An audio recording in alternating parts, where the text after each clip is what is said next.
Om Namo Bhagavate Vasudevaya. Om Namo Bhagavate Vasudevaya. Om Namo Bhagavate Vasudevaya.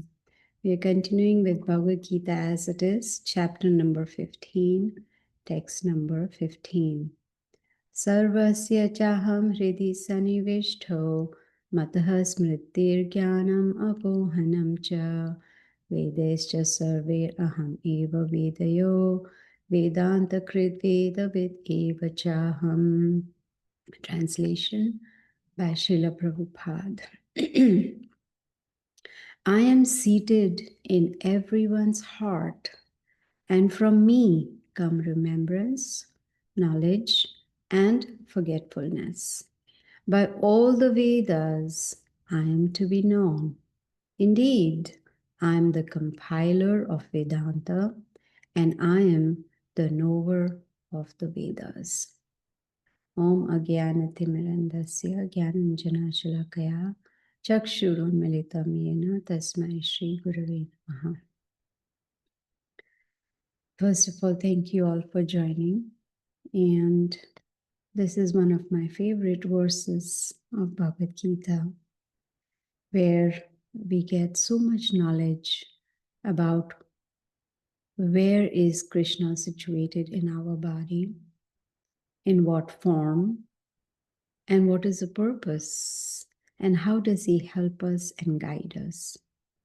If we can somehow or the other understand the teachings of the Bhagavad Gita, it'll help us to always remain calm and composed and stress-free.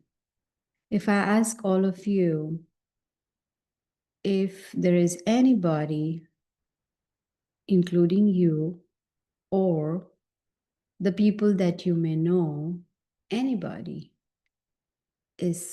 are they free of stress? Mostly the answer will be no. Everybody is stressed out. Even little children are stressed out, right? They are stressed out about their teachers, about the students, about the homework, about fighting, bullying. They have so much stress. Teenagers, they have a different kind of stress. Youth, they also are stressed out. So how can we forget old people? They're also stressed. So Bhagavad Gita teaches us how to manage stress levels, how to always remain calm. It's not easy, but it is possible. Krishna says it's possible with the help of knowledge. Now today's verse, Krishna clearly says, I am the compiler of the Vedas. So Vedas are not written by some ordinary personality. Vedas are given to us by the Supreme Personality of Godhead, Krishna.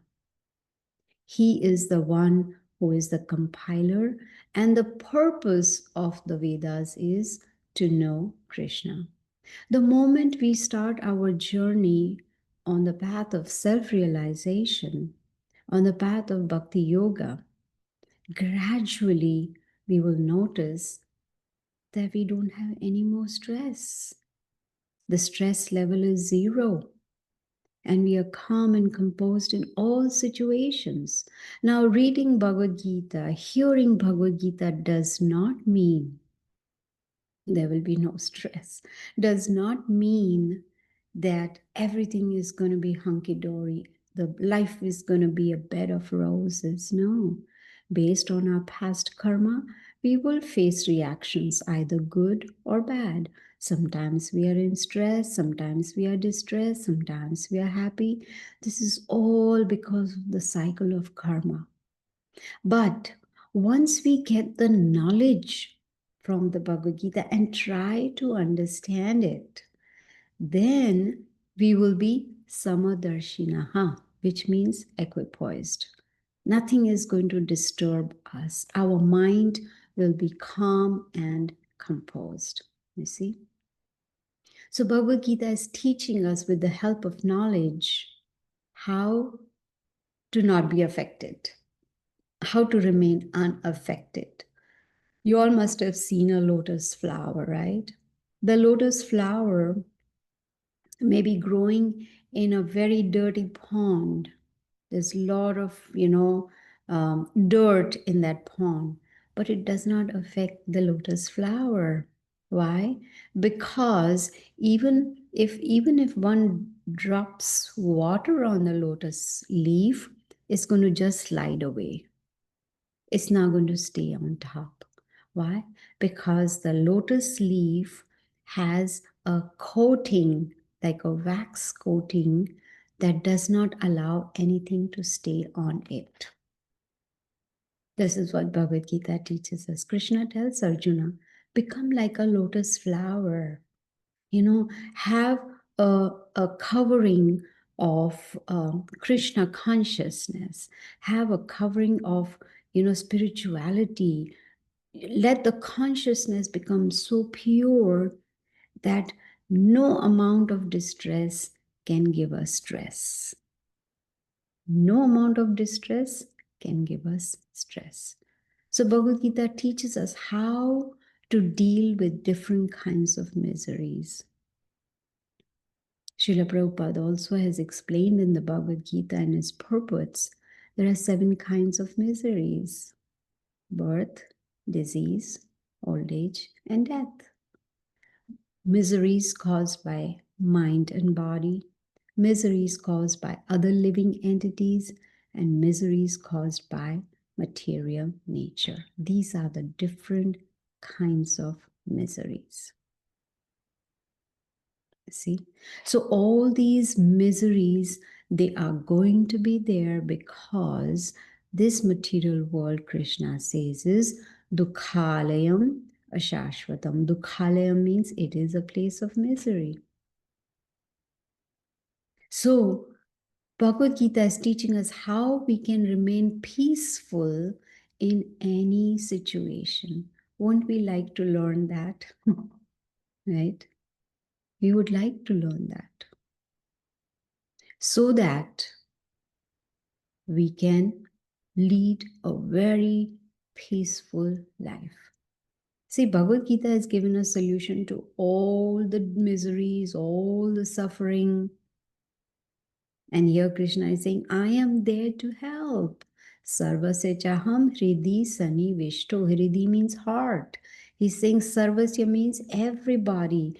I am situated in the heart of every living entity, not just human beings, all living entities. Why is he there? First of all, to witness our activities. What are we doing? Are we doing good? Are we doing bad? Are we leading a karma-free life? Or are we leading a messed up life? So he's there to witness and he's there to guide. He says, Mataha smritir jnanam apohanam cha. He says, from me comes remembrance, knowledge, and forgetfulness. It comes from Krishna. So he's there to help us, to show us the way, not force us. He's giving us that minute independence, that freedom of choice where we can decide, what do I want to do? Right? So there's no force, there is choice. So we choose. If today I decide I want knowledge of Krishna, he's going to help me from within. He's going to help me find a source from where I can get knowledge, bona fide knowledge. If I decide, nah, I'm too busy, I want to forget the Lord, Krishna will help me to do that. If my choice is, I want to remember Krishna, he's going to make that happen. But the first step is taken by us. We choose whether we want knowledge, remembrance, or forgetfulness of Krishna. And it becomes easy if our activities are based on knowledge, not blind faith, or knowledge from the Bhagavad Gita. So if we shift our focus from the body to the soul, which means we have to become conscious of the soul, that I am the spirit soul, I'm not this body.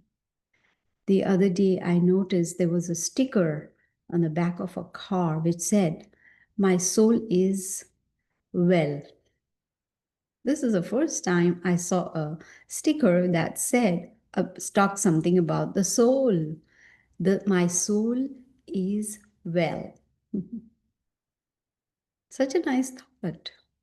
That means if the soul is well, that means that the soul, the person, the spirit soul, understands I am the spirit soul, I'm not this body.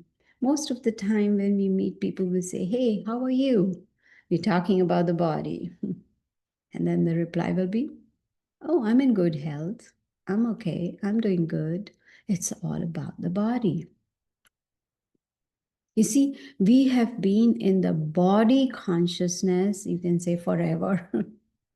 But now is the time, with the help of Bhagavad Gita, we should become conscious of the spirit soul. And Krishna is explaining, this is the first lesson he gives to Arjuna in chapter 2. You are not this body. He explains about the spirit soul because that is our real identity. The soul is peaceful. That doesn't mean the soul is quiet. No, it means the soul is not affected by the senses or the sense objects. When a person is peaceful, we can understand that that person is not running after enjoying the senses. Then we can understand that the person is not absorbed in social media, TV, etc. No, the soul is peaceful. So, to remain peaceful, to not be agitated, one has to control the senses. Only when we control the senses that we will be able to remain peaceful. Regulation is necessary. Why is it that there is regulation and discipline in school, in college, and at place of work? Discipline is necessary. So also discipline is necessary on the path of bhakti yoga. Regulation. We need to regulate our senses. And the easiest method, the simplest method is mantra meditation. When we chant the holy names of the Lord, that is such an easy way to control the senses, because when we are chanting, our tongue is engaged in sound vibration, our ears are engaged in hearing, our mind should be engaged in that state of consciousness that, yes, right now my mind should be engaged in hearing and focusing on the sound vibration. That's regulation. You see, the soul is very, very powerful. In the second chapter itself, in the purport, Srila Prabhupada gives reference from Upanishad, Shvetasvatara Upanishad. He says, Balagra Shata Bhagasya. The soul is divided into 1/10,000th of the tip of the hair. That means you take a tip of the hair, cut it into small, small, small, small thousand pieces. Again, take that one piece and cut it again into you see, it is 1/10,000th of the tip of the hair. I bet you when we cut the tip of our hair, I don't think we'll be able to even see it. We'll need a magnifying glass to see that little portion. But that is divided into 10,000 pieces. And that one piece is the size of the soul. Imagine how powerful it is. That little teeny weeny part is in the heart. And the moment that teeny weeny part leaves the body is useless. So the whole body is conscious because of that little portion which is called the spirit soul. It is the small soul that gives consciousness to this whole body. But unfortunately, most people have forgotten about the soul. They've forgotten about the nature of the soul. You see, I was talking about discipline. The mind is a very, very powerful tool. If somehow or the other we can control the mind, we will be victorious. It is said, the doctors also say, 50% of the illness is the disease itself, and 50% is the mind. You know, there was a man who was a, a mechanic who was called, to repair a cold storage. It was a big truck, which was a cold storage, and he was called to repair it because it was not working. So he went in, and unfortunately, the door got locked. And he was inside. Unfortunately, the control monitor was defective, and it was showing that the temperature is freezing, above freezing. But in actuality, the freezer was not working. But his mind, he panicked that, oh, now I'm stuck here. Look at the temperature. It is so cold. I'm going to freeze to death. If no one comes to rescue me within a few minutes, I will be dead. That was his state of consciousness. And guess what? He died. And when, somebody came to open the freezer, found this man dead and realized, how did he die? It's not even cold in here. The sensor is not working. It's giving wrong information. The temperature is incorrect. How did he die? The mind. Even though everything in that freezer was broken, he still died. That is the power of the mind. So Krishna is explaining to Arjuna that we need to control our mind and senses, understand the power of the spirit soul. Mamai vamsha jiva loke jiva bhuta sanatana. Krishna says, Mamai amsha, that all living entities are my parts. And they are sanatana, they are eternal. So the spirit soul is eternal, it never dies. There is no birth, no death for the spirit soul. So until and unless we understand the difference between body and soul, we will not be able to understand how the miseries affect our body, and we will not be peaceful. So if you want to live a stress-free life, that doesn't mean there will be no distress. There will be distress, but we will not be stressed out amidst the distress. You see, the spirit soul is very stable. Srila Prabhupada talks about this. Soul is very stable and it is firm by nature. And those who live in the present moment are the happiest.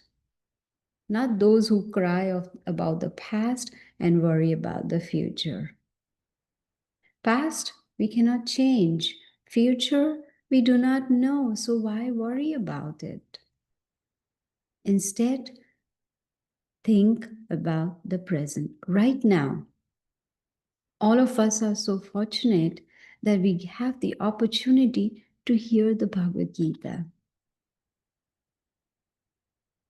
So right now, at the present moment, is the opportune moment for us. Most forget the present and then they waste their time worrying, thinking about the past, worrying about the future. What's the point? Only very fortunate. Krishna tells Arjuna that those who have accumulated a lot of piety, those who have done a lot of pious activities in the past, get the opportunity to hear the Bhagavad Gita. But the $1,000,000 question is, now that we have the opportunity, what do we do with it? Do we take advantage of it? Or do we let this opportunity go? So if we understand the Bhagavad Gita, and the first lesson is, I am not this body, and understand that the spirit soul is fearless. It's the body, it's the mind that produces fear. So if one is on the bodily consciousness, one is going to be fearful. But Krishna has told Arjuna in chapter 2, Na jayate mriyate va kadachit. That for the soul, there is no birth, no death. There's no death for the soul. So if we understand that I am eternal, I am never going to die, then what is the fear? That can help us to become fearless, you see, to have firm faith in Krishna. Then not to worry, because his will is the last word. Haven't we heard? Not a blade of grass moves without the sanction of the Supreme Lord. Not a blade of grass. So we need to have that firm faith in Krishna. Like, for instance, next Sunday, I'm flying to India. So I have faith in the pilot because I know the ticket that I bought is bona fide. The airline is bona fide. I have knowledge that the airline has, employed an experienced, knowledgeable, and qualified pilot. So is there any need to worry? While sitting in the plane, oh, I'm not sure if this pilot is going in the right direction. Oh, is he going in the right speed? Oh, is there going to be accident in the air? No. Why worry? Why? No need to worry because it's a bona fide airline. They are certified. They have certified, skilled, experienced pilots. Similarly, Bhagavad Gita as it is a bona fide scripture. And that scripture is given to us by Krishna himself. Today's verse clearly says, Vedascha sarver aham eva vedya, Vedanta krit veda vid eva chaham. He says, I am the compiler of the Vedas. And what is Bhagavad Gita? It's the summary of the Vedas. It's the essence of the Vedas. So the bona fide knowledge, Bhagavad Gita as it is explaining, we are children of the Supreme Lord. And we are, of course, because we are children of the Supreme Lord, who's the supreme controller, ultimate controller, we have that tendency to be controllers. We are trying to be controllers and we are failing miserably. Can we control our becoming old? Yeah. Can we control, we may hide, like for instance, I have gray hair. I can hide it by, what is it called? The hair dye, make it black. But that doesn't mean my hair is black. No, we cannot even control disease or old age. We cannot even control death. Nothing is in our control, but we think we are controllers. We are trying, but we are unsuccessful. So why not leave everything in the hands of Krishna? Srila Prabhupada says, do our best and leave the rest. To whom? To Krishna. Take shelter of him. Take his knowledge. that He's giving us in the Bhagavad Gita and understand. You see, we cannot save ourselves with our own efforts. We definitely need the help of Krishna. See, one may be very beautiful, very famous, very rich, very knowledgeable, very powerful, very renounced. Nothing of this can help save ourselves. None of this. So now that we have this human form of life, it is important that we value it. This human form of life is not for eat, sleep, and be merry. Nope. It is meant for self-realization. You see, we better take up this knowledge of Bhagavad Gita before it's too late. Because then there'll be no point repenting later on. It's not going to help. So now that we have this opportunity, we must make full use of it and understand what is the goal of human form of life. The goal of human form of life is to become self-realized. And Bhagavad Gita is teaching us how to become peaceful and remain peaceful. How to be satisfied and happy in all situations, not get disturbed.